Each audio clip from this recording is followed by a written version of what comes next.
Welcome back to my Florida State versus Alabama talk show. Today I'm going to be talking about some of the things that happened in the practice for Alabama this week, for fall camp. Just get into a few of the interesting things that I saw and maybe a little bit what I think about that. Coming up on the game, you don't know how the final depth chart is going to sit. For the most part, we know for a few positions here and there, but I thought it was interesting just to give Florida State fans, an idea of what it's like at Alabama. Since I've been talking a lot about Florida State, getting Alabama fans an idea of what's happening over there. So I thought I'll return the favor here. I haven't really talked a lot about Alabama's position group, so I'm going to do that too before the game so everyone can be up to date. But let's jump right into it. So for this week, I think maybe Wednesday, Thursday, a little bit yesterday, but mostly Wednesday. Um, Saw a little update on a couple of injuries here and there, some people who were limited, and also just some of the depth chart things that I found interesting. So first of all, Alabama fans, you know him, Jamie Mosley, who is he played last year, so he's a true sophomore this year, and Vandarius Cohen, who is a freshman this year. They both have been dealing with injuries, and they were wearing a black non-contact jersey. Uh, and Cohen's actually been wearing his for a week, whereas Mosley's kind of more recent.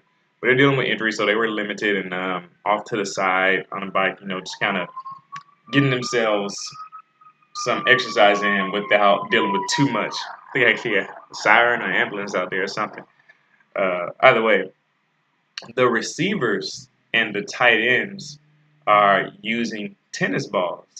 There was a article that came out earlier in the week about how Alabama receivers, and specifically Robert Foster, I think, were talking about how they were using tennis balls to work on their hand strength and the coordination. Catching a tennis ball is smaller and you have to kind of grip it like this, and that would improve your hand strength to make it easier to catch the ball. So that's actually a pretty cool technique that they're using. Picked it up from somewhere. I think Calvin Ridley joked around saying that that's his ball. Told Robert Foster that's his ball during the press conference or whatever it was when they were getting interviewed. But apparently they've been doing that, and tight ends have now joined in on it as well. So I'm all for it. Anything that can help improve hand strength and coordination, that be more chances to catch the ball and not drop it. So that's cool. Also, for the offensive line, a lot of Alabama fans are thinking about this. For the left side of the offensive line, we know for sure it's set. You got Jonah Williams at left tackle. It's going to be great. Probably could be better than Cam Robinson by the time it's said and done. Left guard is Rosh Pierce-Baker. He's been there for the past couple of years, so he's been solid getting his job in. The center, of course, will be Bradley Bozeman again. He was underrated last year. He was underappreciated. He replaced Ryan Kelly, and a lot of people are like, man, you get a new center, it's going to change a lot of things. But he stepped in and he did his job well, and he really solidified that offensive line. So looking forward to having him back at center. Bradley Bozeman is definitely not a weakness. Now, here's where the offensive line has kind of had its issues for the last couple of seasons. It's kind of like issues relative to other teams because it's like, compared to other teams, we're fine. But like for us, we know where the problem was. 2015, the right tackle was weak. It was Dominique Jackson. He struggled in pass protection at the time, but he was strong and he had good run blocking. Last year, right tackle was Jonah Williams, so we were good. But the right guard kind of went through a little bit of shuffling. It was Lester Cotton, and Alphonse Taylor before his concussion issues. Then I forgot who came in. They're just mixing guys in and out there. But we kind of just made it work and almost won the national championship making it work. I feel better about the right side of the line. Well, somewhat, because we kind of changed the position. But I'll get into that. So at right guard, we had Lester Cotton at right guard. And that's good. And I'll tell you why in a minute. And then we have Matt Womack at right tackle, which is a new development. He started going there in the spring, and he kind of impressed. He's a very strong guy, very big guy, so he can definitely hold his own. They want more consistency out of him. That's what they said in the spring. I'm assuming he's showing that, seeing as how he's still at that right tackle spot. And I like this combination for the right side of the line because I like Lester Cotton, and I like the strength and size of Matt Womack. They need to win this job. They need to win those jobs, right guard and right tackle. And the reason why I say that is because they're the most experienced. And if they don't win, then somebody less experienced is going to come in, which is not always a bad thing. John Williams was a true freshman right tackle, but the thing is, They know better. They've been here for a while. They know what to expect. They played in games. Cotton, well, at least Cotton has. Cotton has played in SEC games. He's been through the grind. I believe he's a very talented guy, and he can really get it going. I'm pulling for Cotton to win this right guard spot. And Matt Womack is a redshirt sophomore, so he's been here for a while. He knows what to expect. He knows the offense. He should be good.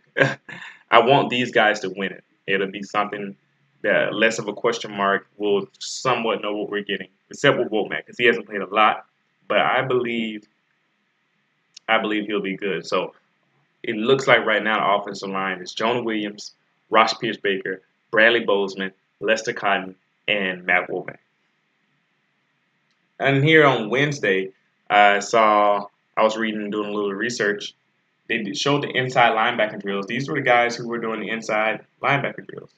You had Ryan Evans and Shondion Hamilton, of course, working with the first group. And then you had Keith Holcomb and Mac Wilson, who's a true sophomore.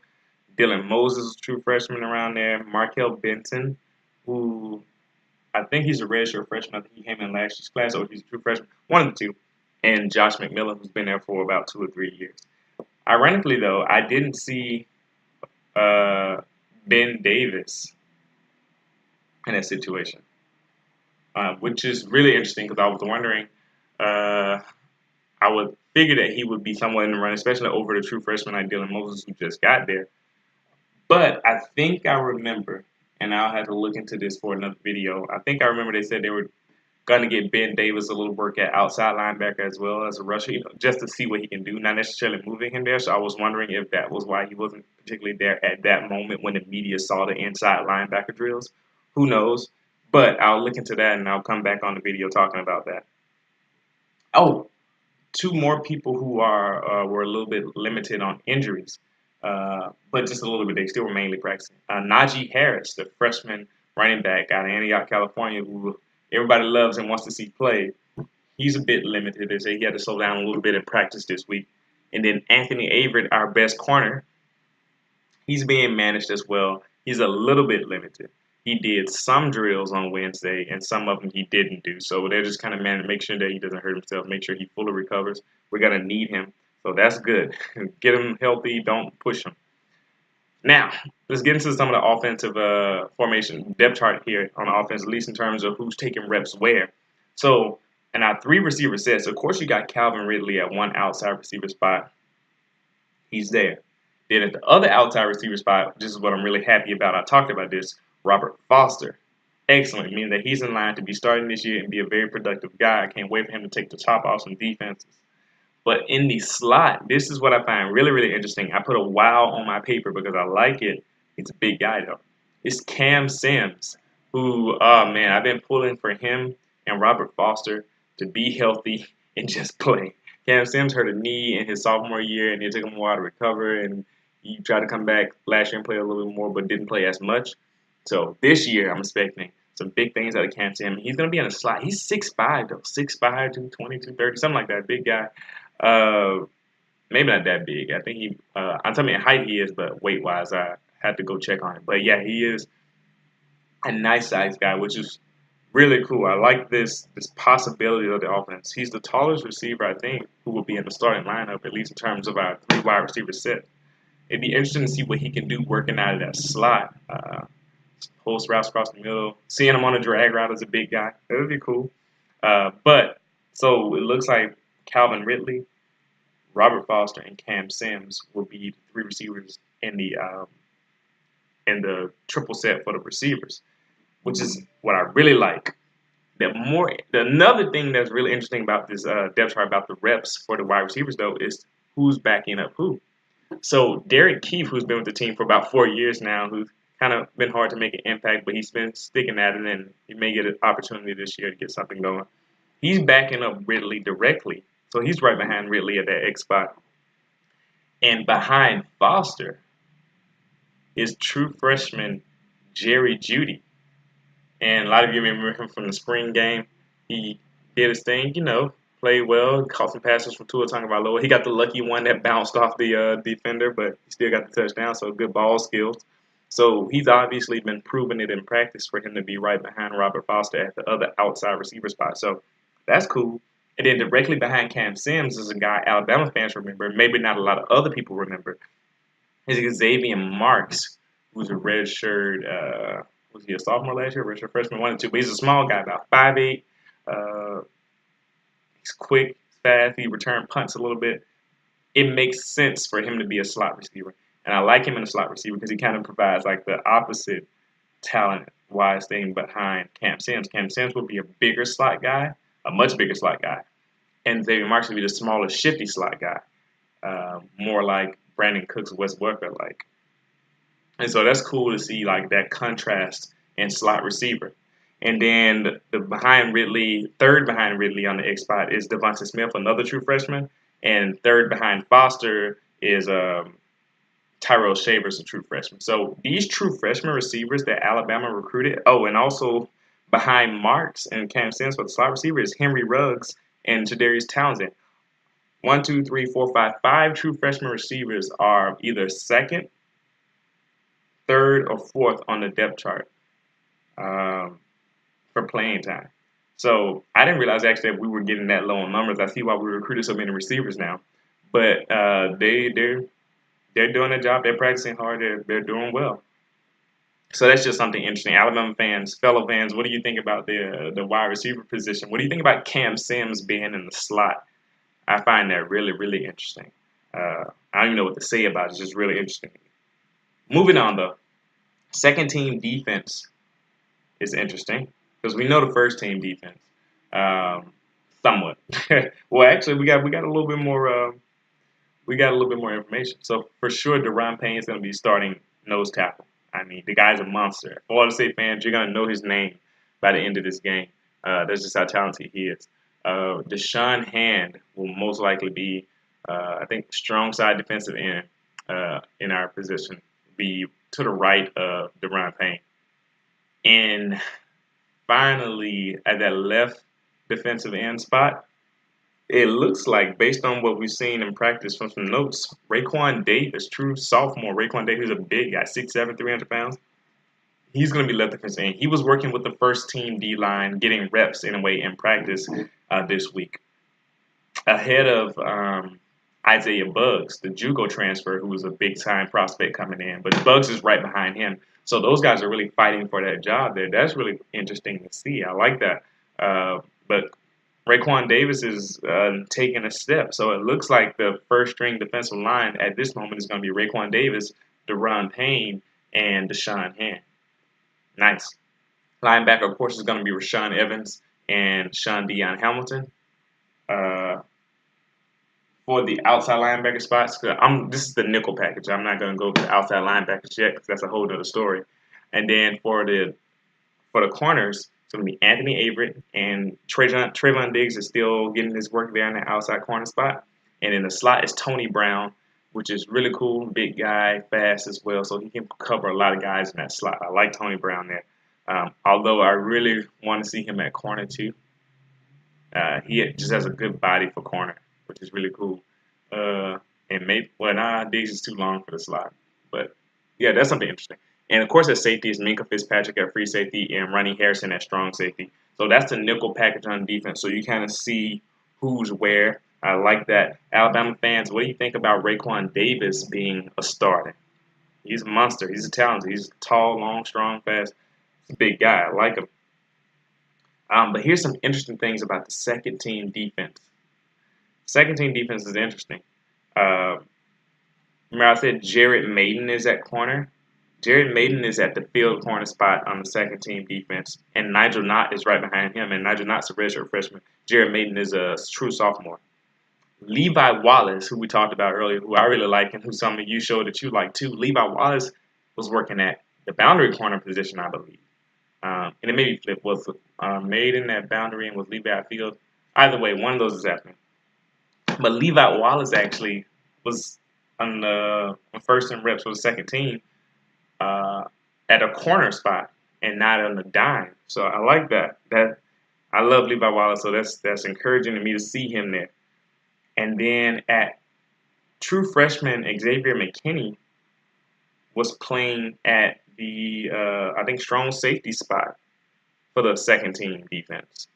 So he was getting reps ahead of other guys with Keaton Anderson shadowing him. So Keaton Anderson was behind him. So this freshman Xavier McKinney is showing a lot of talent.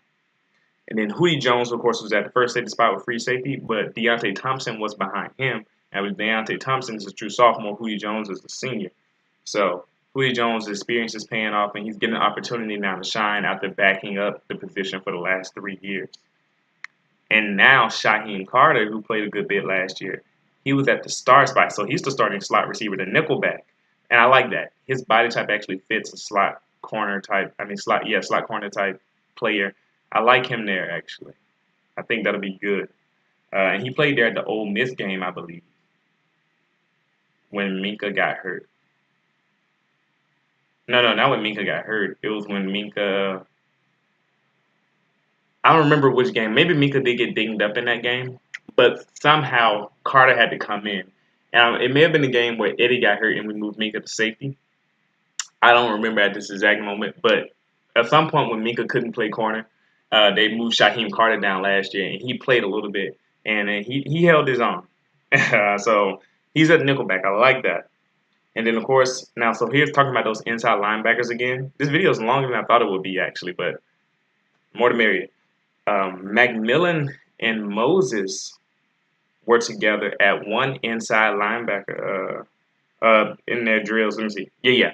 So Josh McMillan and Dylan Moses were working. They were 1 and 2 for one of those linebacker spots on the second team, one of those inside linebacker spots on the second team.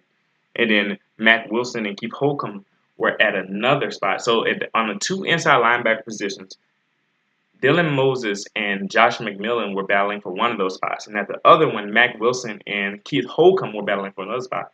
So it's possible that starting the second team starting linebacker, inside linebacker position, could be Joshua McMillan and Matt Wilson, or possibly Dylan Moses and Keith Holcomb, or Dylan Moses and Matt Wilson, and all the different combinations there. So that's really interesting that a true freshman and true sophomore are pushing the juniors and the redshirt juniors and seniors here. But they're talented guys, so it makes sense. Like I said, and still no mention of Ben Davis, so I'll have to see what happened there. Some of you may know, actually. Could you tell me if you got any updates on Ben Davis at the moment? I may have some for the next video, but you can leave it in the comments for those who may not know. But yeah, that's pretty much what I got to say for this video. I'll come back with some more. We'll see what I got for the next video. Probably on Monday. I may be able to get one in tomorrow, but it's unlikely. I won't be able to do it tomorrow. So Monday will probably be the next video. Thanks for paying attention. Like I said, leave some comments below. See you next time.